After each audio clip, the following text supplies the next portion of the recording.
ပြောသံများကိုကြားနေရတယ်။မကြမီအမျိုးသမီးကပြောရှင်စွာနဲ့ကိုရောင်ပြပြီးဝေဖိုးစောလူကိုဝမ်းပန်းတသာပြောလိုက်တဲ့စကားကတော့ဝေဖိုးဖေဖေကိုဒီမအလုံးပြောပြလိုက်တယ်။ဝေဖိုးနဲ့ဒီမတော့ကိစ္စဖေဖေကသဘောတူလိုက်ပြီလေ။အော်ဝမ်းသာလိုက်တာဒီမရဲ့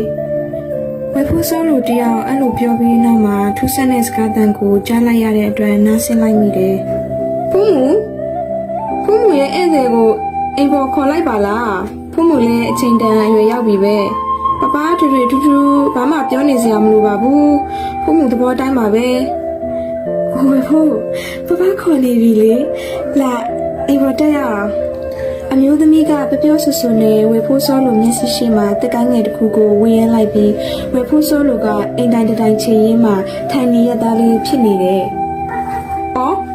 ဒီမရဲ့အိမ်ဒီမှာပဲလာရင်ဟုတ်ပါလေဝေဖိုးရဲ့လာအိမ်ပေါ်တက်ကြစို့အိမ်ပေါ်ကိုရောက်တဲ့အခါအမျိုးသမီးမိဘနဲ့အတူအခြားရရအကြီးကဲများကအစင်သစ်ဖြစ်နေပြီးသူတို့နှစ်ဦးကိုထိမ်းများပေးလိုက်ကြတယ်။ထိုနေ့ကစပြီးဝေဖိုးစောလူတယောက်သဲလွန်စားပြီးမရနိုင်တော့အောင်ပျောက်ဆုံးသွားတာကိုသူ့ရဲ့ရွာကလူအများပြောဆိုနေကြတယ်။သို့ပေမဲ့လေဝေဖိုးစောလူကတော့သူ့ရဲ့ချစ်သူနဲ့ပြောမဆုံးမော်မဆုံးဆက်ပြီးတော့ပေါင်းသိနေထိုင်သွားပြီဖြစ်ပါတယ်။